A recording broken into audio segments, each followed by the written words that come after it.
Welcome, everybody. Welcome back to On Texas Football. Welcome to the Wednesday night live stream. Hope everybody's having a great Wednesday night. I am Jeff Howe. Join me, as always, on Wednesday is a lifetime Longhorn Marcus Myers, taking your questions, comments, concerns, whatever you got. Bring it to us in the chat. Thank you, everybody, so much for hanging out. Super chats, as always, jump to the front of the line here on the OTF live streams. Marcus, how's your Wednesday going? My Wednesday is going very well, Jeff. As I was telling you right before we got started here, you see I'm back to at Marcus Myers on my name there, not just, sans the app. We got the old X account back today. So, we're back and cooking with gas. I can pay a little more attention to the Twitter sphere and see what's happening out there and interact with folks a little more again. So we're back in action, baby. We're back. Love interacting with the people. Wheels and Levers asks, since CJ's not here to defend himself, we'll go ahead and get to this because Marcus, you already addressed it in the chat. And this says, what does CJ think about Sark calling him out after the A&M game? Here's the deal with this. Anybody that listened to that clip, Sark wasn't really calling CJ out, just having a little fun with him. Marcus, I've gotten those calls, though, be it from the sports information director, be it from somebody in the football office. I've gotten those calls at times where the head coach hadn't been happy with something I said or did. Those situations are not addressed in my experience anyway, not addressed in a press conference setting. It's more behind the scenes where you get called to the carpet. Yeah, that was just a little good-natured ribbing. I guess if anything, it tells you definitely that the eyes of Texas are always upon you, and that a lot of what is said out there, people here in the building. So whether it was somebody that actually directly brought that to Sark or whatever, but I remember the interaction when it was happening. I thought it was pretty cool. And like I said, CJ played it really well. And, it was all in good fun. But, I guess it's kind of fair game, right? Every now and then if a coach gets a chance to, poke a little bit, he's going to.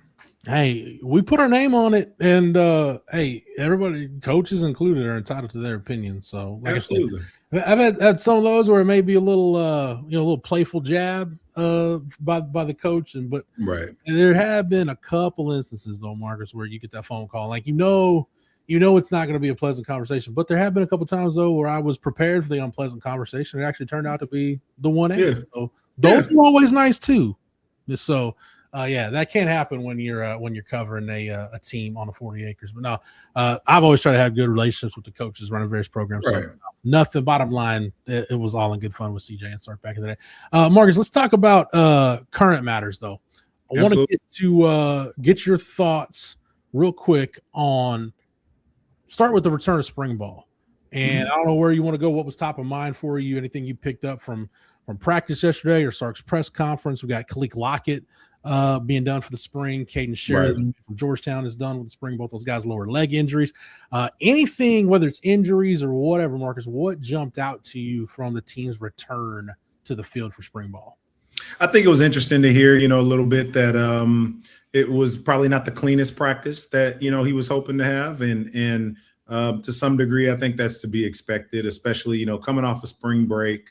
I do think it's always a good test, especially in that early practice to kind of figure out, okay, who was doing what, right? I think the most we ever did was went to South Padre. These guys, they have a little bit more resources. So, who knows where some of them ended up, but that just kind of comes with it. And I think, certainly their ability to bounce back throughout. And I think Sark even mentioned, it wasn't, the worst practice ever. It's just there were things that, he would have wanted to have cleaned up. I did like the fact that he mentioned a couple of guys and maybe, the Khalil, Lockett news was in tandem with that. But even, bringing up Sterling Burkhalter, I thought that was pretty insightful. And it was something I think at the time when he was picked up that, we kind of pointed out rather quickly that, hey, even then, we knew there was going to be some guys, Mosley, Wingo, that were going to be a bit limited during the spring. And it would help to have more veteran, leadership in rooms like that for, guys that have been seen and again, his size, would lend you to think that he should be a pretty decent blocker. Right. And so for a team that uses the screen game as much as Sark typically does, and you can only imagine the different permeations he's going to have of that this year with all the weapons that he has from the backfield to the receivers and you name it. I thought it was pretty cool to hear him, kind of singled out. And, again, it could be one of those deals where, okay, he's top of mind because of the Lockett news. But at the same time, I've heard you and CJ say this a number of times as well, that like when Sark mentions somebody, it's usually something you should file away, because at some point in time, there's a likelihood that person is going to make a difference and going to be utilized in a way that's meaningful. So that was one of the things that popped out. And then I think just, the mere fact of them just getting back to it, you'll begin to hear a bit more the further, they get into this thing. But, there aren't any more breaks now. So these guys got, roughly 3 weeks to kind of prove themselves from here on out. The best example that I can think of Sark talking somebody up where I know I paid attention. I think I can speak for the OTF crew and say everybody paid attention. You go back to last spring, Marcus, when Sark started talking to Grayson Littleton, like just going out of his way to mention him, that got my antenna perked up because I'm like, okay, if Sark's gone out of his way multiple times to talk about this guy, right? That's why I'm all in on Bo Masco right now. Like it's another practice where it wasn't Sark before; it was the players. But you had the players talking about Bo Masco. Sark mentions yesterday that he has another interception, makes a high level play during a live period. I know it's early, only 4 practices into this thing, but man, Bo Masco's stock is on the way up, Marcus.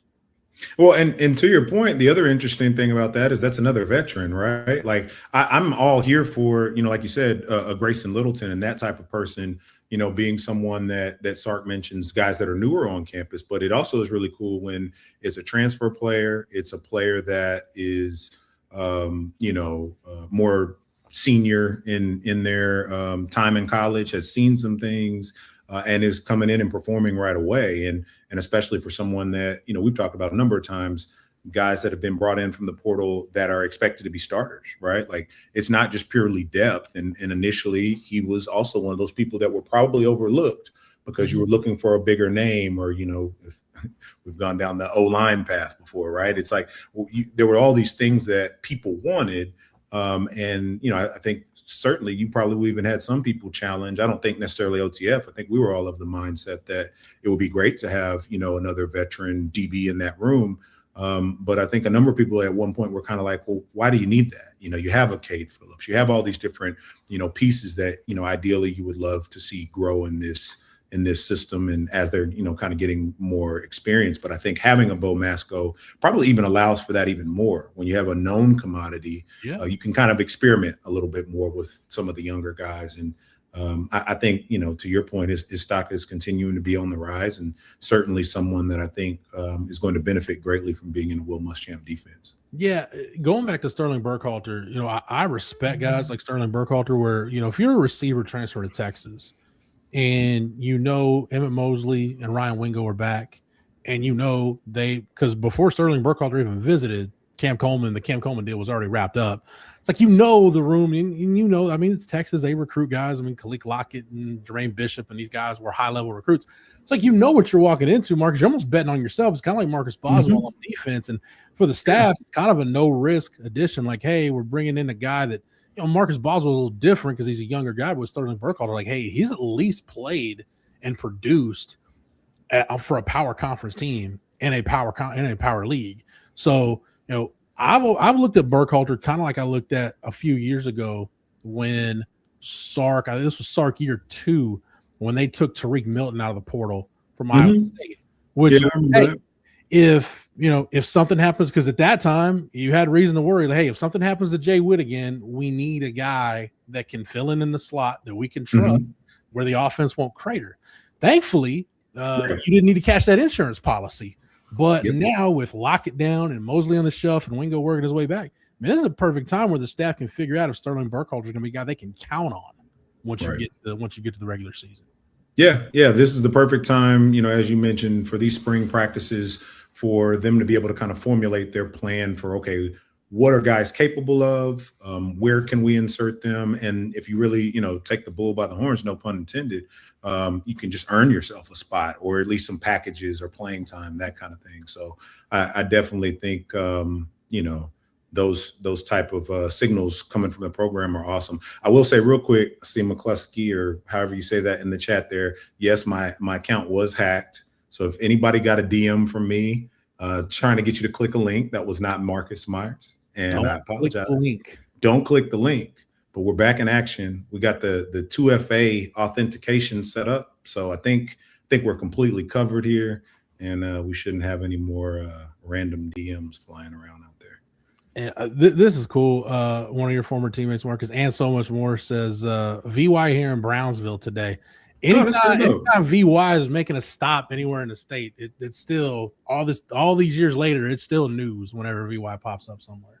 Yeah, it is. It's always some news there. And, it's cool. I'm not sure what he's doing out there, but I'm sure he's being received very well. And that's pretty dope. I know we were kind of talking about receivers too. Lester there in the chat. I don't know if you caught this already, but Lockett's out for the rest of the spring. So I don't think you're going to have any controversy there with respect to wide receiver 1 for a period of time. And I'd also probably go as far to say, I think Cam Coleman is wide receiver 1 these days. So yeah, I don't think there's any debate who wide receiver 1 on this team is. And I think that's a good thing for Ryan Wingo, Marcus. Agreed.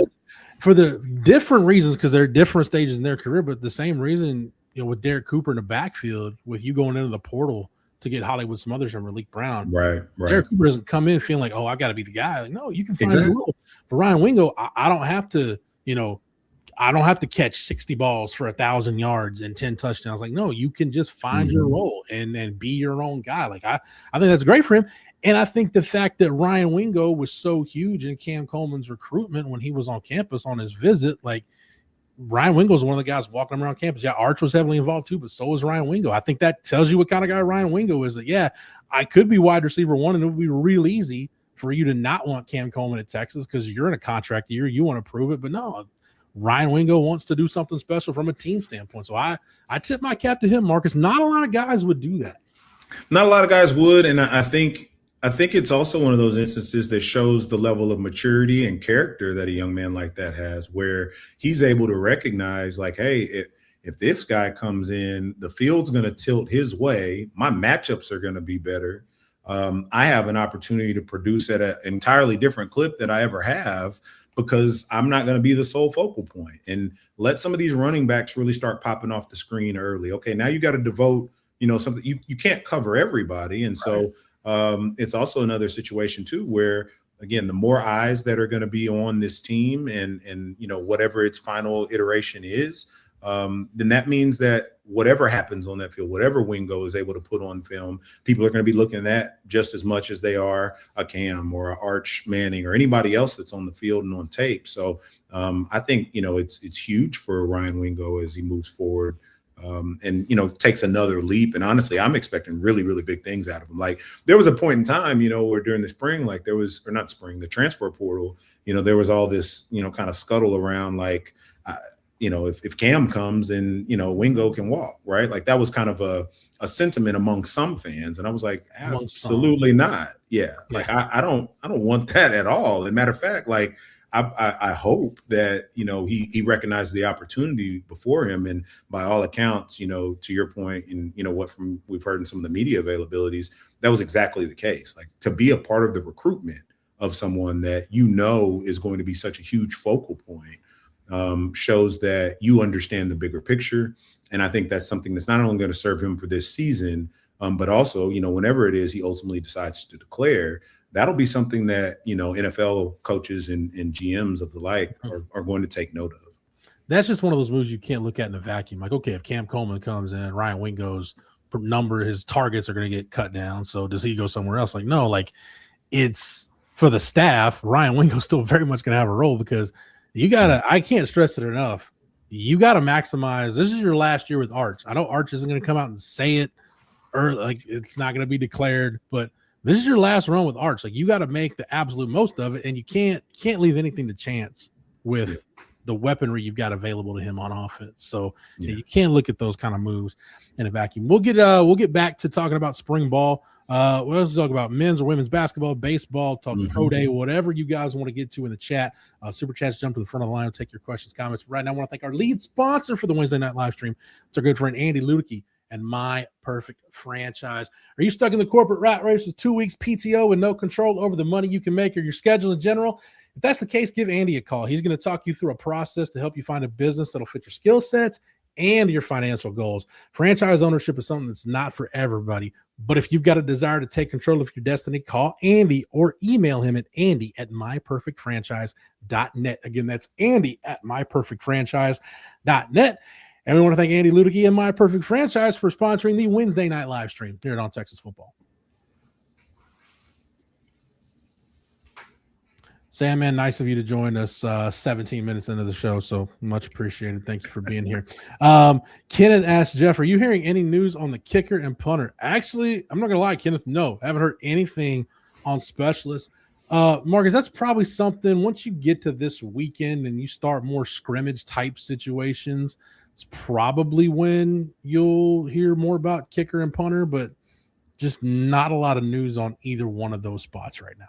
And more times than not, just in kind of my experience and I guess opinion, if you will, you don't really want to hear a lot about any of those.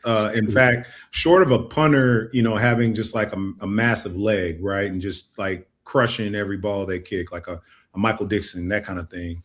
You usually hear about kickers when something's not going well. So the more they can kind of just go about their business, get solid in their operation, I think that's a good thing. The times in which I think we've heard more noise in the spring around kickers, it wasn't usually in the most positive directions.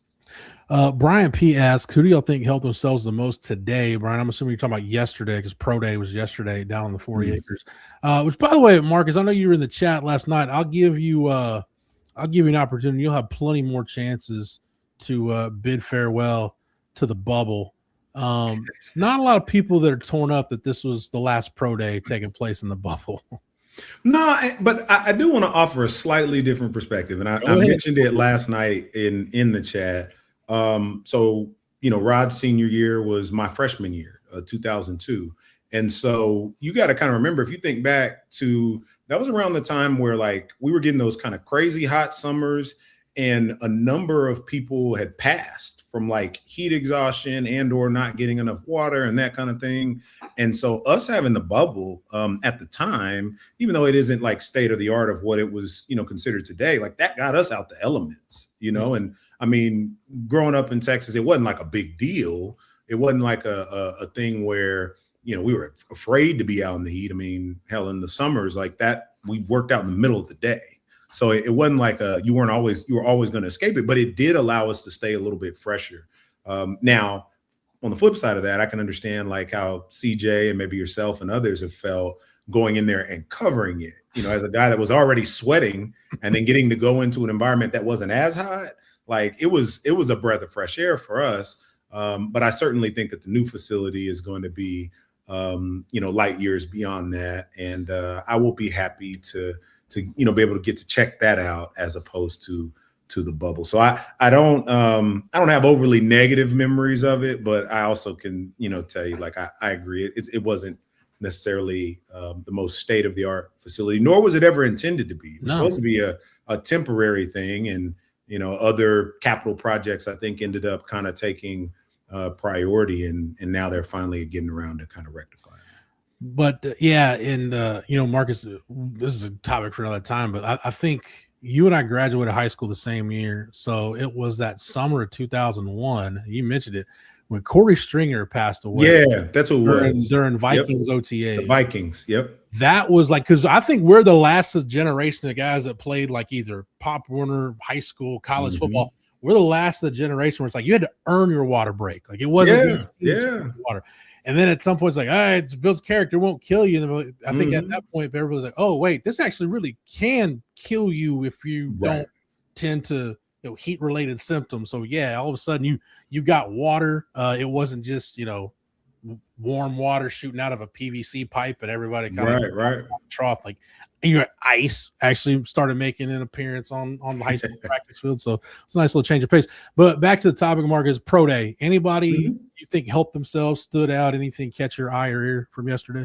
I thought it was just a cool story to hear that Michael Taft decided to play some receiver in effort to, help out a teammate, Matthew Caldwell. And I think that also, just again, kind of shows like a selfless nature, and that he's kind of willing to go out there and do a little bit of anything. It showcased some of his athleticism. And so I thought that was pretty neat. Obviously, a lot of eyes were on Ethan Burke, and I think he acquitted himself well. And then even, getting to see Jack Andrews, get out there, be able to catch some balls. And then it even sounded like from, everything I heard that, Jalen Gilbo put on a pretty good performance. And I mean, I didn't realize like how like cut up he was. I think they make it a point if some of them make it a point to not wear shirts while they're out there working out. But I think, he was able to acquit himself well. And why he didn't do whatever, at the combine is ultimately his and his team's business, but he was able to get out there and perform well yesterday. So, I don't know if there was any like earth-shattering performance. Like it wasn't, like one of those deals where somebody popped off just like a time that nobody was expecting. Yeah. But I think everybody that, performed well.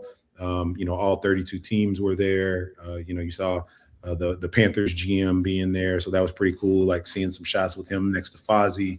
And then Brian Schottenheimer and some other guys, or Marty Schottenheimer, which one of the Schottenheimers? Brian, whatever. Brian, yeah, the Cowboys coach.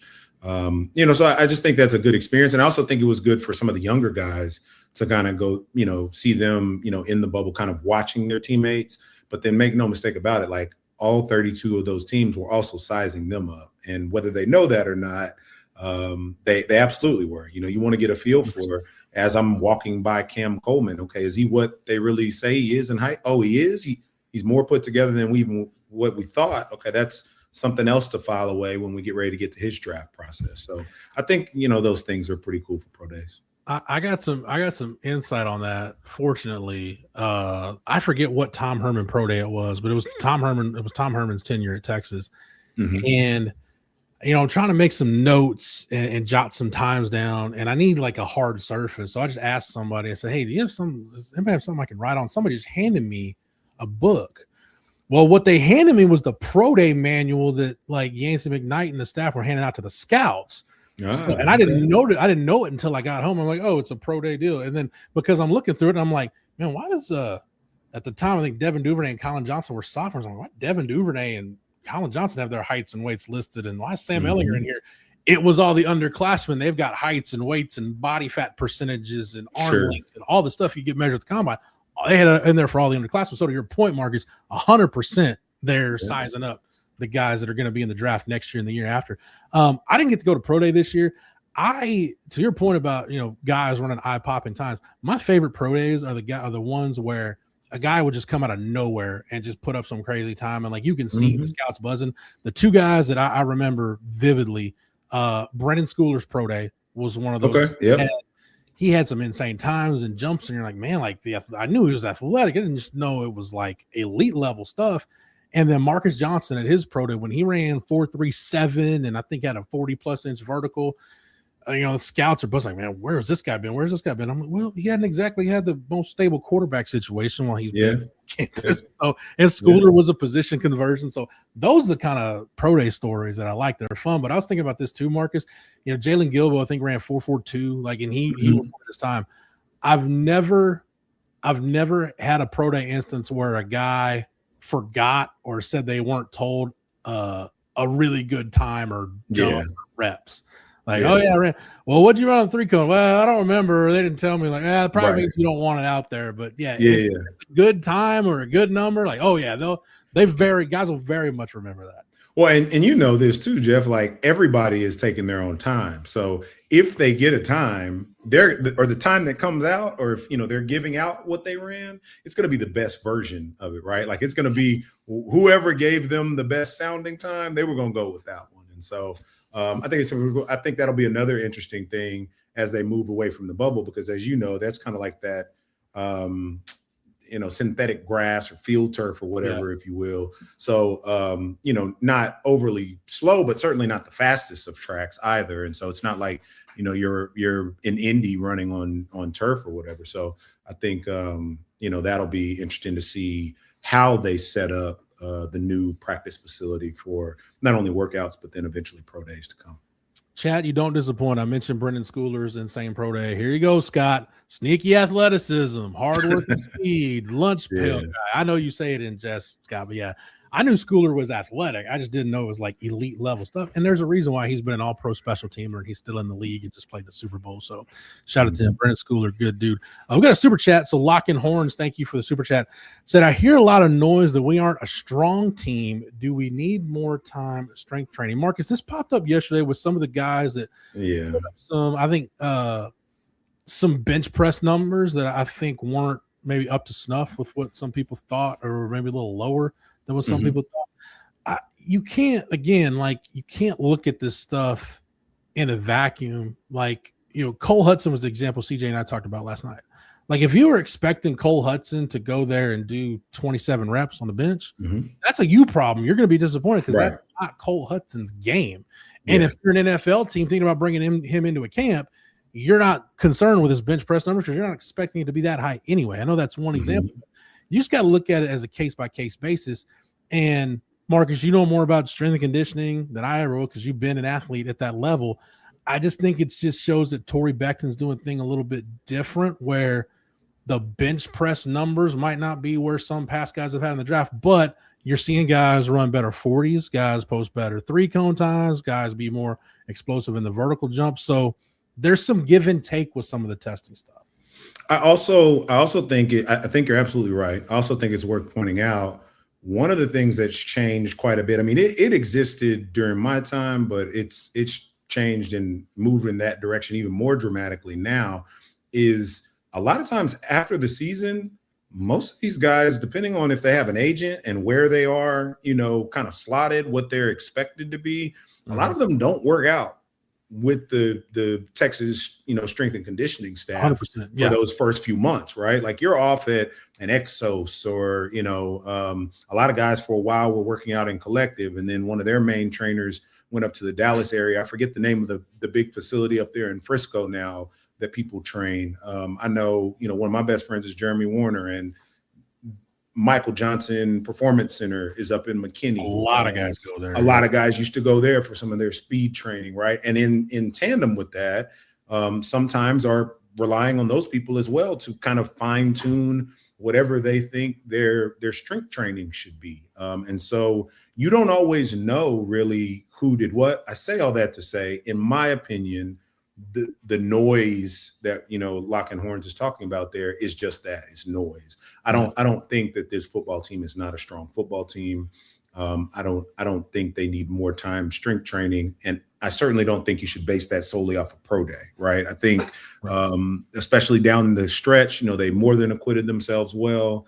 To your point, even of bringing up an Ethan Burke, right? Like, you're not making goal line stops if you're a weak defensive lineman, you know what I'm saying? And more than one. That's why I said plural stops. So I think it's one of those deals where a lot of different things go into it, and it's going to be really tough for you to pinpoint, exactly what it is. And the last thing I would even leave you with on the topic is you also don't know going into pro day. Like, some guys just kind of try to muscle their way through it. I had a torn labrum that I probably fully tore it on my pro day. But it was already partially torn, during the season. You just tape it up and you keep it going. Well, I was one of those guys where I thought, like, okay, I know I'm only on the fringe to, potentially even make a team. So I'm either going to make it or I'm not, but I'm not going to at least miss the last opportunity to try to compete. And so, I'm again, not putting this on the guy's performance yesterday, just as a general comment. Sometimes guys are still, coming off of injury. And again, if you're just a guy trying to make a team, you're going to go out there and do, whatever you can to at least show them you're willing to compete. And then if, you're able to get invited on a visit or have opportunities to talk to teams individually, then maybe you may explain a little bit more. So I just say that as a broad sweeping statement to say any number of things could have gone into it. I think, Torrey Becton's doing an incredible job with the team in their overall strength and conditioning. And I think even as you look at all the different people we've talked about that Sark brought in staff-wise, well, Torrey Becton brought in someone to help with the strength and conditioning as well. Another set of eyes, just another, means in which you can, have some different skill sets involved in making sure that you're kind of crossing every T and dotting every I for this team heading into the 2026 season. You brought up Jeremy Warner, Marcus, and Jeremy was for a while they called Baylor quarter miler U because Michael Johnson and Darrell Williamson and Jeremy's a part of that. But Torrey Beckton worked with the track team at Baylor. He did. And I remember when Texas hired him, I reached out to some of my Baylor contacts, and the kind of Baylor contacts that they never have anything positive to say about Texas, don't want to say anything positive about Texas. And they're Texas got a good one. They got a guy that knows what he's doing. Like Torrey's really good at what he does. I'm like, so, okay. So if these Baylor folks are signing off on it, then Sark did a good job with the strength conditioning hire. So I trusted it from that standpoint. But Kurt Barnett mentioned something too. Sometimes arm length affects bench press maxes 100%. Like I wouldn't Ethan Burke, I wouldn't expect him to throw up 30 reps on the bench. But again, to your point, Marcus, like if you're an NFL team thinking about drafting Ethan Burke, like on day 3 of the draft, I don't know if you're really concerned about his bench press numbers. You look at the tape, and CJ and I mentioned it last night, like go back to his sophomore year, the game against Alabama in Tuscaloosa. From that point on, every time this team has played a high leverage game, he's made plays that's helped Texas win the game. That's going to mean a lot more. Yeah, that eye test is going to mean a lot more than his bench press numbers or really any of the testing he did yesterday. Yeah, and then again, even if you get away from pro day, when you talk about the super chat and the question about just more time strength training, well, even if you think about squat numbers or power clean, right? Like my squats were never anything close to Rashad Bobineau because I had to go a lot further, right? Like I love Bino, but like he's compact. He didn't have to go down as far as I did. And so when you get down to measuring, do we need a stronger team or looking at different numbers and stuff. Well, how much did you care about Derek Johnson's squat, right? Like what was more important was maybe his power clean and some of his explosivity. But like some of those things, for certain guys aren't going to matter as much. For others, it can be a way to maybe stand out. But, again, I don't remember the numbers off top, but if you look at most years of whoever benched the most in the combine, respectfully, they didn't end up being like all world. Right. Like, I don't know what Aaron Donald benched, so he might be an anomaly, but like more times than not, it was kind of like a fringe offensive lineman or defensive lineman that was just strong as an ox and threw up 30 something, but you never heard about that guy being an all pro. Again, there's probably some exceptions to that. So, again, I think sometimes the numbers can be a bit misleading and or, maybe a different light being shed on them that maybe needs to.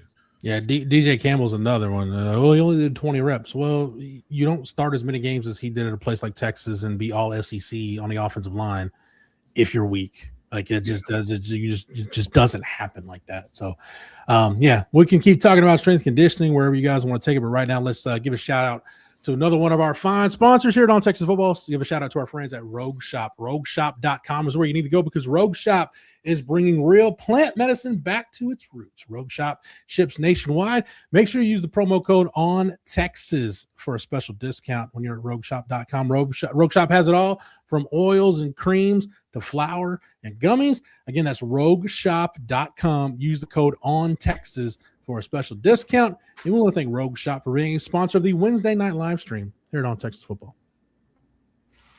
All right, Marcus, let's get back to a couple of questions. I'll throw this one at you, Marcus. Tyler asks, what's more likely, 2,000-yard receivers or Colin Simmons 16 sacks?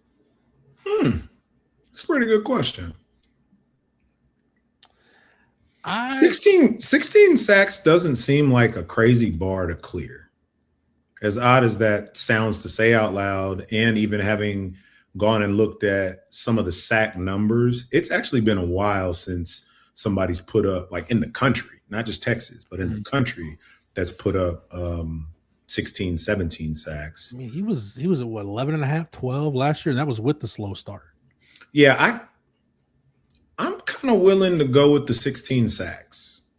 Only because like I could easily see like a 1,200 and then like 950 kind of situation. So you didn't quite get there, but you found a way to get there. That being said, though, it is interesting because, I think we were trying to make some bold takes at one point, on one of the shows we did a while back, Jeff.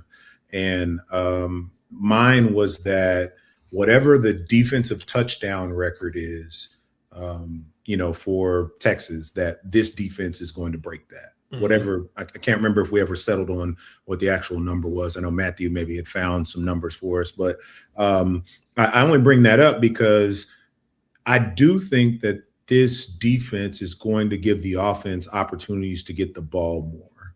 Now, what you do in those settings and how, Sark goes about constructing the offense is a different conversation. But I know I've heard, CJ kind of throw out there, he thinks this team's going to average 40 points a game. Well, if that's the case, you got to think a lot of that comes through the air. So I don't know, but I'm gonna go with Colin. I don't know if I'm a bit biased as more of a defensive guy in saying that, but I think that's achievable for him. Somebody mentioned it in the chat. I apologize who it's been a minute ago, but I think when this topic came up, there haven't been as many 1,000-yard receiving seasons at Texas as you think.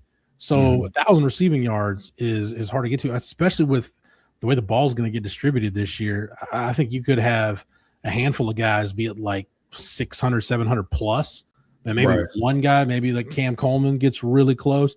The first year I thought about when, thinking about 2,000-yard receivers, it's 2008, Quan at 1123, Jordan Shipley at 1060, Quan with 92 catches, Jordan Shipley 89. The next closest to them in terms of receptions was Chris Obanaya. I just think the target share is much more spread out on an offense like this between 4 or 5 guys.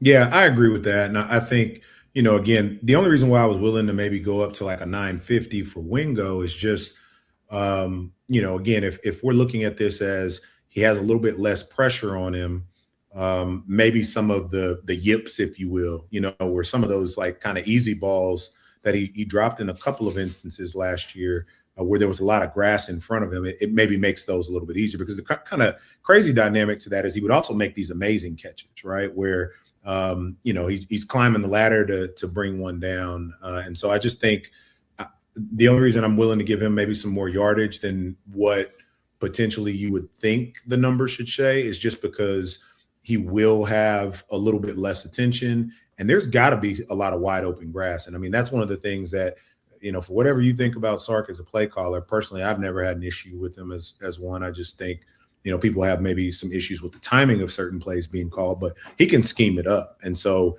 having the ability to scheme it up with likely some safeties having to be high and over the top, tilted towards Cam's side, don't let the run game get kind of going. So now, certain guys got to kind of cheat up some. I think there's going to be a lot of grass out there for Wingo to cover. But again, to your point, if, a Jermaine Bishop continues to develop, if Mosley comes back healthy, if Burkhalter carves out a little bit of a role, and we haven't even gotten to the tight ends or the running backs, then it will be pretty hard to get to 2,000-yard receivers. But, never say never. Anything is possible, certainly with Arch at the helm. Smothers will get targets. Really Brown will get targets. Whatever role Ryan Niblett has on his team, he'll get targets. So, yeah, you got that. Antoine mentions John Harris got 1,000. Yeah, and it's that if you just look at the 1,000-yard seasons ever at Texas, and I love John Harris, that is the most unlikely 1,000-yard season ever. But you got to go back to 2014, and you had Tyrone Swoops as a young quarterback. Man, John Harris just ended up being his target. I went back and looked at it.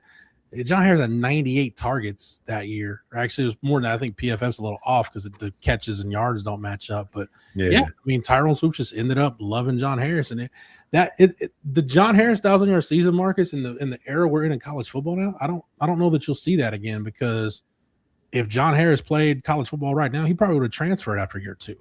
Yeah, that's another thing. He stuck with it. He was kind of a Ryan Niblett before Ryan Niblett to a degree, where he just, kind of bided his time and kept working, kept his nose to the grindstone, and eventually was rewarded for it. And so that'll be one of the, things to kind of monitor as you move forward into this, different era of NIL that we're kind of stepping into, and with even the larger rosters, is how they're constructed and what guys you can actually sell on being a developmental kind of team first guy that gets an opportunity when their number is called, as opposed to, more times than not, a guy wanting to, almost have a guaranteed ability to at least, compete for a starting position, right? Like, we like to, I think people want to think that everything should be wide open, and that's I get it, right? Like it makes sense to a degree. The reality of it is, though, that's just not how it always works. And so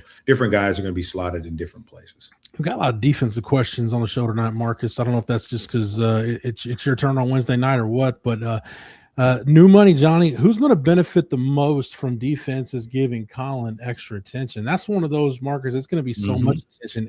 A lot of guys are going to have a chance to eat. And then it becomes, okay, well, if you're going to draw more attention to Colin, depending on if you're in an odd front, an even front, you're going to single block the interior defensive lineman. You're going to single block Lance Jackson. You're just going to you're going to count for Rasheem Biles, who's a really good blitzer. Like it's when you got it. That's why that guy is so special. Colin Simmons is because he impacts everybody else on defense. Yeah, and it may not end up being a singular person.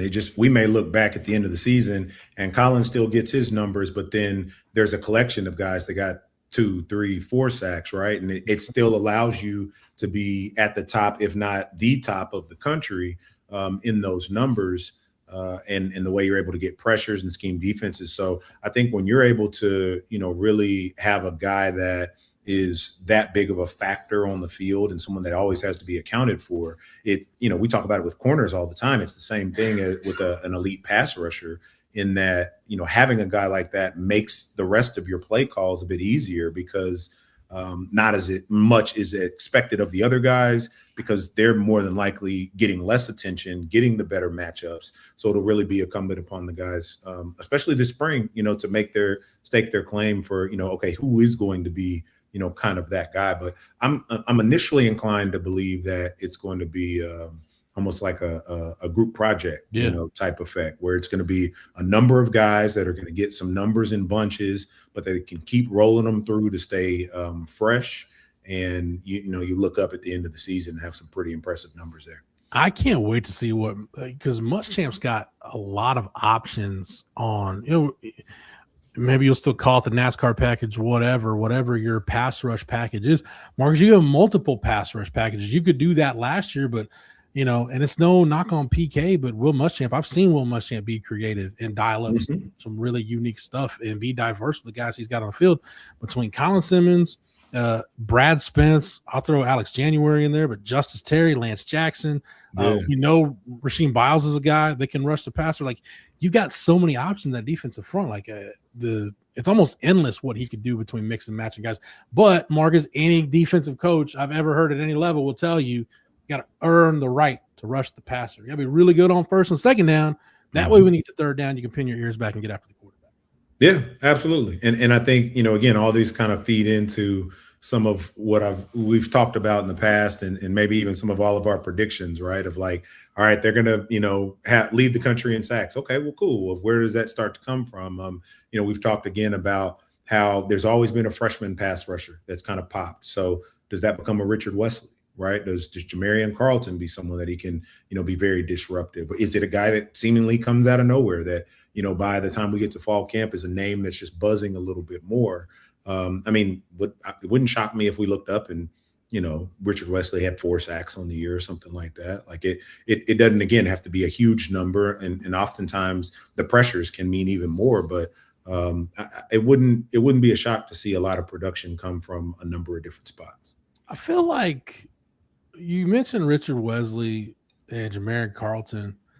I feel, Marcus, like guys in the last 10 to 15 years have finally gotten the message, like, look, because these guys are athletic, like they're 6'4" plus, they're long, they can move. I think guys have finally gotten the message, like, hey, look, there's not a lot of 6'4" power forwards in the NBA, but if you want to play with your hand in the dirt and figure out how to rush the passer and be physical, you can be a multimillionaire in a few years playing on the edge in football. And like, seems like a lot of guys are starting to figure that out, and just going back to practice 2 weeks ago, man, you just watch guys like Richard Wesley and Jamarian Carlton move around. It's like, man, in any other year on any other team, like these guys are like fighting for snaps. It's just as deep as this defensive line is, as deep as this edge room is, man, if they're playing, Marcus, it's because they're really just that good and they force their way onto the field. Yeah, but that's what you want. That's what the great Georgia and Alabama teams were able to build. And while it may never be, the same, just because the era has changed and how the portal is used now, to be able to stack talent in the manner that they do, that is going to be playing for sure, have some experience under their belt, and still bring in top tier, impactful high school, defensive players. I think that is exactly where you want your program to be, so that then as some of these guys are on the way out, they're able to learn, but then also be that next wave. And so it's perfect. I mean, for everybody that talks, about the 2005 season and all that, you got to remember Brian Orakpo was a freshman. It wasn't like he was out there, playing every single snap, but that was because there was more senior guys out, on the field, more developed to that point. But he got to work under those guys. He got to, understand how they operated, and, ultimately it created the monster that it did. So I think, it is really cool to see that is still a hallmark of this program, that, hey, we're going to bring in some of these young guys and we're just going to cut them loose and see what happens. But we don't have to solely rely on them from day one. And that's where you want your program to be, on both sides of the ball. You don't want to have to count on freshmen. You want it to be where, man, this guy was just so good. Like, we had to figure out how to make sure we could, have a way to utilize him. Yeah, I think what a lot of people forget too, Marcus, like that 2005 defensive line, the defensive line was too deep with NFL guys. Mm-hmm.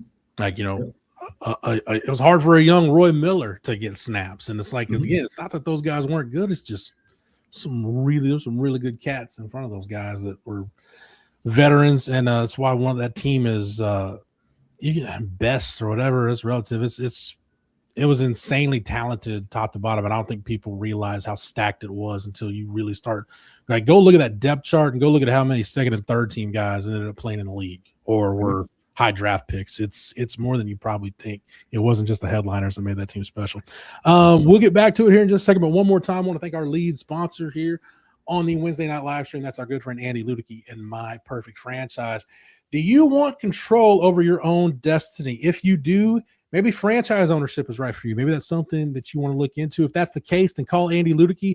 Andy's an expert at placing people in the right franchise that's going to fit your strengths and your finances. Franchise ownership is something that's not for everybody, but if you've got a desire to take control of your destiny, call Andy or email him at andy@myperfectfranchise.net. Again, that's andy@myperfectfranchise.net. And we want to thank Andy Ludicky and My Perfect Franchise for sponsoring the Wednesday night live stream here on Texas Football. Jeff, you mentioned earlier about pro day and getting handed something, and what it ended up being, kind of the heights and weights and all that stuff. And something Cisco just said in the chat as you were finishing that ad read made me think of something. So he talks about Rack not being a tank when he came into Texas as a freshman.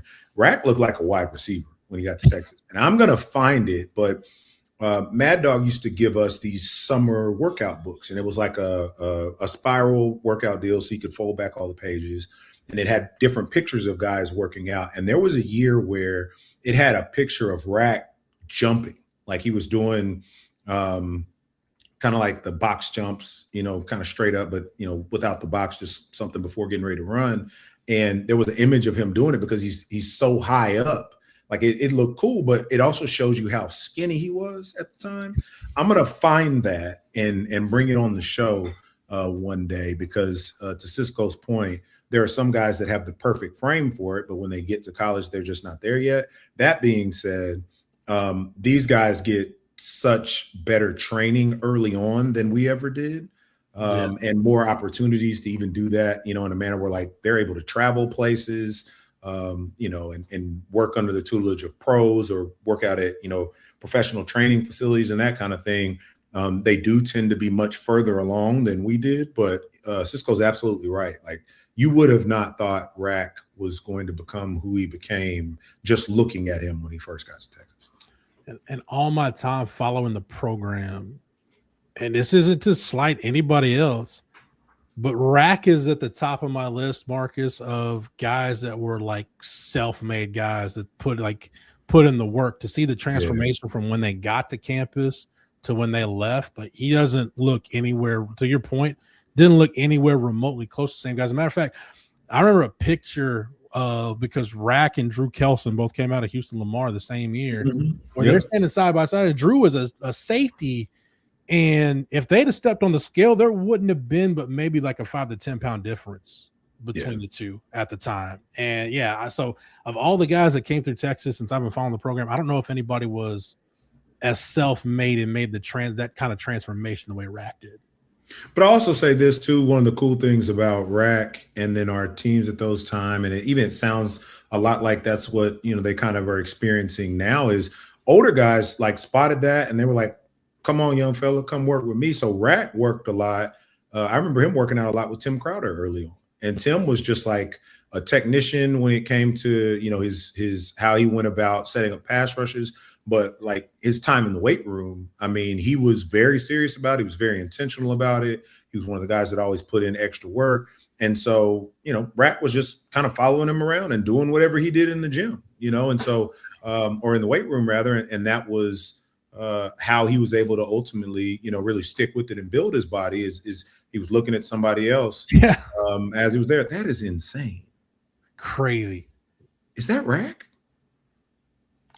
Man, that can't be Rack. Is that what your research is showing, Matthew? Brandon LaFell, Brian Arakpo. I think I trust your search, but I don't trust the image. I think whoever that number one looks like LaFell, but I don't think those other two are Rack. Yeah, I don't remember Rack being that skinny, but maybe, I don't know. But that's not on Matthew. That's whoever posted that. But I'm gonna find that image and post it. And it was pretty crazy. Like his transformation was, like you said, a very impressive one. And now that you mention it, I'm trying to really think of like anybody else that even got, I guess the closest beyond that would be like a Tavondre Sweat. Yeah. That like just completely remade their body. Yeah. Tavondre is different because when I first saw him, the spring of his sophomore year at Huntsville, because hey, I'll credit Oscar Giles and the Texas scouting department. Like they were on him early, like way early. And I remember going out there, he was going into his junior year, he was about 260. I was gonna say 260.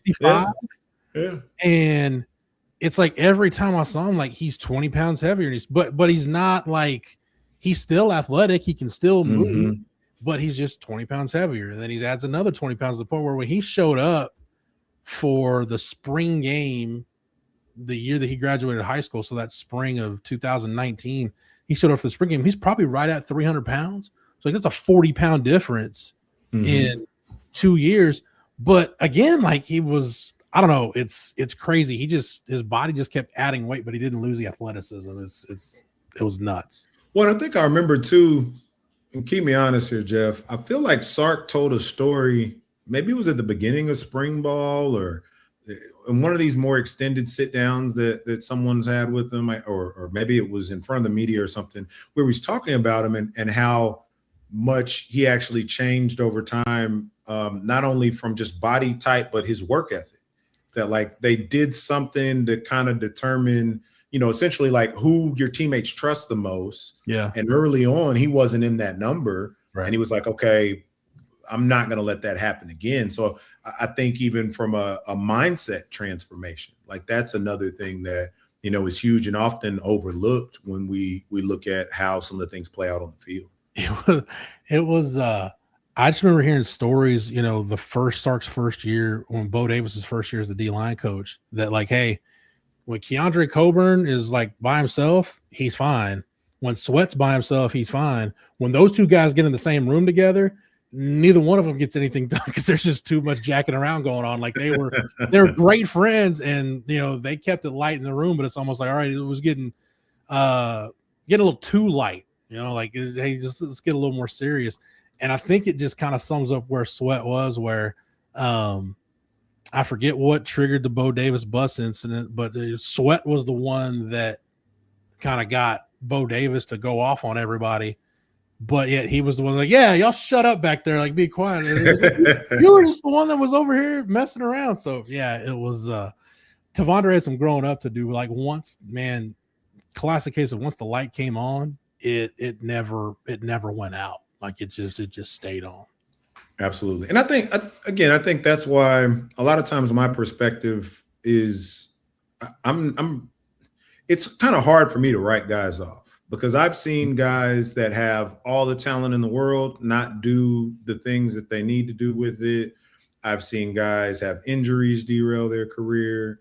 You know, a lot of that was my story. And I'll even, you know, be honest, I think at times you don't fully, some players, I'll speak for myself. I didn't fully, maybe even at times, recognize the full opportunity in front of me, because you just always kind of think you have another day. And then I looked up and it's my junior year, and it's like, wait a minute, you're running out of time here. Injuries are kind of piling up. And so it can always be any number of things that finally make the light bulb come on. But even like a John Harris, like everything clicked for him and came together in his senior year, right? Like, so it's hard to really gauge in this, you know, current environment, how many guys will actually get to that point. Because to your point, Jeff, you can easily get recruited over or just choose to transfer out, you know, if things aren't going the way that you want them to. But I think there are a number of stories throughout time and even recent years, and especially during the Sark regime, that shows, hey, if you stick with it, if you trust the process, if you trust what your coaches are telling you, an opportunity will present itself, and it'll be up to you whether or not you seize it. I'll give you another guy from that era, kind of late Mac Brown, early Charlie Strong era, that I don't think gets enough credit for the transformation he made. I don't think Chris Whaley gets enough credit, because came in as a running back, very highly touted running back. Yeah. And I remember the 2010 game at Nebraska. The late in that game, they bring the field goal team on. I still don't know what the staff was thinking, but they bring the field goal team on, and they have Justin Tucker do some kind of pooch punt. Nebraska fields, and they run it back for like a 95-yard touchdown. And I remember Chris Whaley was on the field goal PAT team, and I'm watching him trying to run down this guy from Nebraska. And I'm just looking at him like, there's no way. I was like, it's really hard to see him being a factor at Texas at running back. And he kind of bounced around, but then at some point, like, Bo Davis gets the job and brings Chris Whaley in the room, and they connect. And then 2 years later, Marcus, he's the heartbeat of your defense. And had it not been for that injury late in his senior year, he probably gets drafted. Yeah. Yeah. I still have the image of, you know, when he ran the touchdown back against OU. And, you know, whoever the cameraman was cut, you know, the shot of him reaching for the pylon as he's falling into the end zone. So, yeah, you're right, man. It's cool to see how some of this stuff pans out. And that's the thing that I don't think, you know, money can really change is if a guy really wants it, and if a guy has his head on straight, and even if, you know, it's just the prospect of being able to make more money. And so, hey, let me give everything to my team here, so I put myself in the best position to change the trajectory of, you know, my family. There are always going to be those present in the college game, even though, you know, it's feeling a bit more of a professional these days. That's one of the things we're missing from the portal. And you triggered something for me when we're talking about the Brian Arakpo kind of journey and working out, and the older guys kind of taking him under their wing. You know, Rod's talked about that. And another thing we're missing too is kind of Rod's talked about the lineage of Dwayne Akina rebranding Texas as DBU. You know, Rod talks about, hey, he got it from Joe Walker and the guys that were there when he got there, gave it to him. And then Rod passes it on down to Michael Huff and Cedric Griffin, who passed it on down to Michael Griffin, who passed it to Aaron Ross, who passed it to Shockey Brown and that group, who passed it to Aaron Williams and Blake Gideon. And it's a line of succession. Not to say you can't have that, Marcus, but it's going to be really hard to have that. Your culture better be beyond reproach if you're going to have stuff like that. I think what builds it now is if you continue to see high level success at different position groups, it shows you that the guys there are able to, you know, get those players ready. And then especially if it's fully widespread, it just becomes team success on the, you know, the highest of levels, then that's attractive, right? It's almost kind of like the old Saban thing to a degree, where like, hey, I know if I go here, I'm gonna develop, I might have to sit for a minute, but I'm going to get my time, and that's going to give me a shot at the NFL. And so, you know, as you're, you know, starting to look at the numbers that are continuing to compile over the past several years for Texas of putting, you know, players in the NFL, that's attractive. You know, you can't imagine there's going to be too many edge prospects in the country that aren't at least going to peak at Texas when you look at what they've done over the last several 100%. Years. And then now as you're flipping to the offensive side of the ball, the quarterback position, you name it, like even if it's a guy coming in, right, it's still an element of like, hey, I can go here, succeed, and there's probably going to be some guys there that can help me get there along the way. Yeah, I think one of the best selling points for Cam Coleman was probably, hey, A.D. Mitchell and Matthew Golden stopped by here for 1 year. got some polish and they improved their draft stock. In the case of Matthew Golden, you ended up being a first-round pick, so you were a much more ready pro when you left Texas, when those guys left Texas, than they were when they got there. And I think that probably did a lot for Cam Coleman in that process. But now, it's weird to talk about stuff that's kind of going away with the transfer portal and NIL, just the roster structure. But Marcus, real quick as we get out of here, the other thing too, and I think you even mentioned this at the time during the portal window, there are guys that left Texas in this last portal window that will go to other places and will end up being NFL players. Because in a perfect world, the staff would have loved to have kept some of those guys, but everybody's got to make tough decisions. I know I said that a lot during the portal window, but it's going to show in a couple of years, like, oh yeah, I remember that guy at Texas. Oh, he's an NFL prospect now. Well, wasn't that he wasn't a good player. It's just the roster was at a point where you just needed kind of an infusion of veteran talent. You needed to turn it over. Absolutely. Yeah.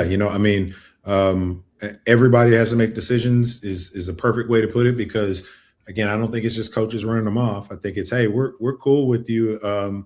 But this is what your role is going to be. And if you don't think that, that works for you, then, ultimately sometimes the player and their family and representation or what have you, make a different decision. And you hope that it works out for them as best as possible. And it just, if you ever have to come across Texas, that they're not their best on that particular day. But other than that, like, I typically don't have any hard feelings unless a guy is disparaging about the program after the fact. I wish them the best. I hope that, they're healthy and still able to achieve all their dreams. It's not against us. No, JW Crunch mentioned this, and this will be the last thing, Marcus, we touch on before we get out of here. Said, don't forget about Charles Amenahu. Said, I certainly thought that guy wouldn't make it, but he did. Marcus, I only bring this to tell this Charles Amenahu story. His senior year at Texas won a game in Lubbock against Texas Tech. That's a little Jordan Humphrey catch on the sideline late in the game. Yep.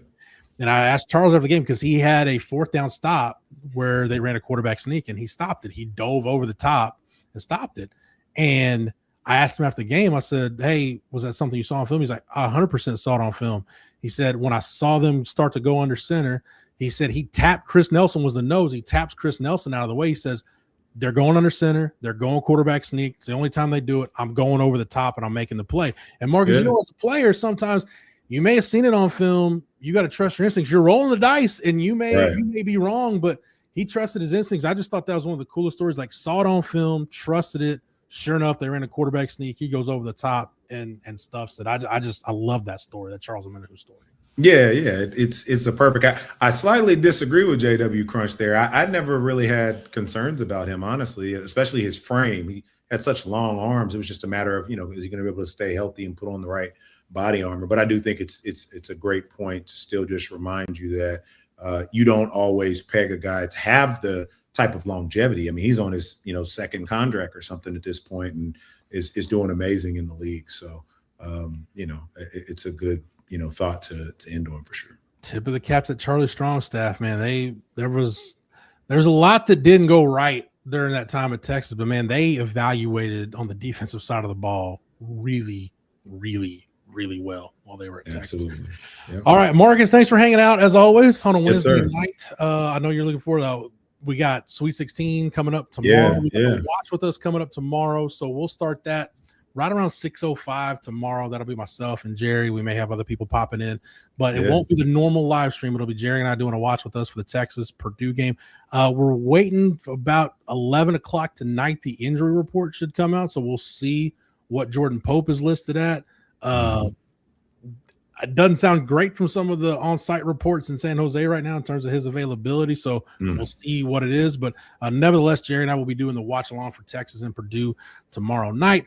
Got the women coming up in the Sweet 16 against Kentucky on Saturday. Baseball series against Oklahoma starts tomorrow. And thankfully for that, they can turn the page from that Houston game last night that was pretty forgettable down the stretch. And anytime Oklahoma's coming in, it's going to be a heated rivalry. Dish should be packed and popping this weekend. So a lot of stuff going on. Softball at home against A&M. So the deck is full, Marcus. It's whatever sport you like on the 40 acres, something good's happening this week. Yes, sir. So yes, sir. It's a good time to be a Longhorn.